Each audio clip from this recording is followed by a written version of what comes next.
गांजा प्याला होता का दारू प्याला होता त्यावेळेला जितेंद्र आव्हाड? तुम्ही सगळ्यांनी मिळून पवार साहेबांना अडकावून ठेवलेला आहे. तुम्ही सगळ्यांनी मिळून पवार साहेबांना घेरून ठेवलेला आहे. अजितदादा पवार साहेबांना सोडून गेलेले नाही आहेत. एकत्रितरित्या पवार साहेबांच्या सकटतोडीत झालेला निर्णय होता आणि त्याला तुम्ही साक्षीदार आहेत. तुम्ही काय झोपला होतात का? नशेमध्ये सही केली होती त्यावेळेला पत्रावर.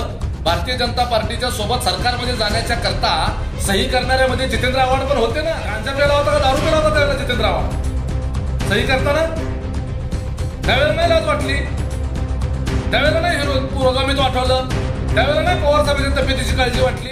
जितेंद्र आव्हाडांना लाज वाटली पाहिजे की जे अजितदादा पवार साहेबांच्या संदर्भानं पवार साहेबांच्या वयोमानाचा विचार करता, त्यांना असलेल्या आजारांचा विचार करता त्यांनी आता या वयामध्ये आराम केला पाहिजे आणि पुढच्या पिढीकडं त्यांनी जी आयुष्यभर जबाबदारी पार पाडली, त्यांच्या हाताखाली जे सगळे तयार झालेले कार्यकर्ते आहेत त्यांच्याकडे ती जबाबदारी सोपवली पाहिजे. या संदर्भानं दादा बोलत असतात. स्वतःच्या कुटुंबातल्या आपल्या आईवडिलांच्या बाबतीमध्ये ते वयोमानानं थकल्यानंतर कुठल्याही कुटुंबामध्ये त्या कुटुंबाची मुलं आपल्या आईवडिलांना आता तुम्ही आराम करा, काम करण्याची जबाबदारी आमची आहे, तुम्हाला सांभाळण्याची जबाबदारी आमची आहे असं म्हणत असतात. त्याचा उलटा अर्थ घेऊन अशा पद्धतीचं वक्तव्य करणं जितेंद्र आव्हाडांना अजिबात शोभत नाही. इतके ते स्वार्थी आहेत की पवार साहेब आता 85 वर्षाचे होत असताना, त्यांना वेगवेगळे आजार आहेत हे माहीत असताना यांच्या प्रचाराला उन्हातानाचं पवार साहेबांनी फिरावं. त्यांच्या तब्येतीचं काय का वाटलं होईना, त्यांना किती का त्रास होईना, परंतु ह्या जितेंद्र आव्हाडच्या प्रचाराला पवार साहेबांनी रॅलीमध्ये फिरावं, उघड्या जीपमध्ये फिरावं. तिथं पवार साहेबांच्या तब्येतीची आणि वयाची काळजी वाटली नाही. त्यावेळेला पवार साहेब 83 वर्षाचे असताना जितेंद्र आव्हाडांनी उघड्या जीपमधून पवार साहेबाला उन्हातानाचं फिरवलं 3-3, 4-4 तास. माझा बाप म्हणायचं आणि स्वतःच्या बापाला उन्हातानाचं फिरवायचं. त्यावेळेला लाज नाही वाटली जितेंद्र आव्हाडांना? त्यावेळेला नाही काळजी वाटली शरद पवारांच्या तब्येतीची? त्यावेळेला माहित नव्हते जितेंद्र आव्हाडांना की पवार साहेबांची तब्येत कशी आहे, पवार साहेबांना किती आजार आहेत? ह्या वयामध्ये तुम्ही पवार साहेबांना राबवून घेता, त्यावेळेला त्यांच्या आरोग्याची काळजी त्यांना वाटली नाही. आणि तुम्ही अशा पद्धतीचं फक्त महाराष्ट्रातल्या जनतेला तुम्ही फक्त अशा भावनिक पातळीवर ब्लॅकमेल करायचा प्रयत्न करता.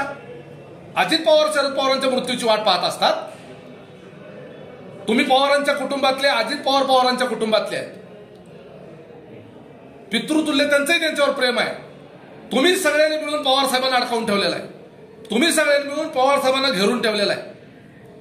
आज पवार साहेबांना सोडून अजितदादा पवार साहेबांना सोडून गेलेले नाही आहेत. एकत्रितरित्या पवार साहेबांच्या सकटतोडीत झालेला निर्णय होता आणि त्याला तुम्ही साक्षीदार आहेत. तुम्ही काय झोपला होतात का? नशेमध्ये सही केली होती त्यावेळेला पत्रावर. भारतीय जनता पार्टीच्या सोबत सरकारमध्ये जाण्याच्या करता सही करणाऱ्यामध्ये जितेंद्र आव्हाड पण होते ना. गांजा प्याला होता का दारू प्याला होता त्यावेळेला जितेंद्र आव्हाड? सही करताना त्यावेळेला नाही लाज वाटली, त्यावेळेला नाही पुरोगामीत्व आठवलं, त्यावेळेला नाही पवार साहेबांच्या तब्येतीची काळजी वाटली. शेवटची निवडणूक आहे असं अनेक जण ज्येष्ठ झालेली मंडळी जी आहे ते सांगत असतात. परत कार्यकर्त्याच्या आग्रहाखातर निवडणुका लढवल्या जातात. हे महाराष्ट्राला काही नवीन नाही आहे. आपल्या इथं सुद्धा सोलापूर शहरामध्ये असा प्रकार घडलेला आहे. त्यामुळं म्हणण्याचा अर्थ वेगळा, त्याचा भावार्थ वेगळा. आणि जितेंद्र आव्हाडासारखे नालायक लोक जी दादाला हे लक्षात ठेवा. पवारसाहेब त्यांना पक्षासाठी हवेत का स्वतःचा प्रचार करण्यासाठी हवे? माझ्या सांगण्याचा अर्थ तोच आहे की जितेंद्र आव्हाडांचं जर खऱ्या अर्थानं शरद पवारांवर प्रेम असेल तर त्यांनी सुद्धा पवार साहेबांना विश्रांतीचा सल्ला दिला पाहिजे. त्यांनी पवार साहेबांच्या तब्येतीच्या दृष्टिकोनातून, त्यांच्या आरोग्याच्या दृष्टिकोनातून, त्यांच्या हेल्थच्या दृष्टिकोनातून पवार साहेबांनी आराम करावा आणि काम करण्याची जबाबदारी जितेंद्र आव्हाडांसारख्या पुढच्या फळीतल्या लोकांकडे त्यांनी द्यावी. हे सांगणं वेगळं आणि आम्हाला निवडून आणण्यासाठी पवार साहेबांच्या तब्येतीचं काही का वाटोळ होईना, परंतु पवार साहेबांनी आमच्याकडं येऊन प्रचार करावा, उन्हातानाचं फिरावं, आमच्या सभा घ्याव्यात, मग तिथं पवार साहेबांच्या तब्येतीचं काय पण झालं तरी चालेल. ह्या स्वार्थी भावनेतून हे जितेंद्र आव्हाड असले बोलतात.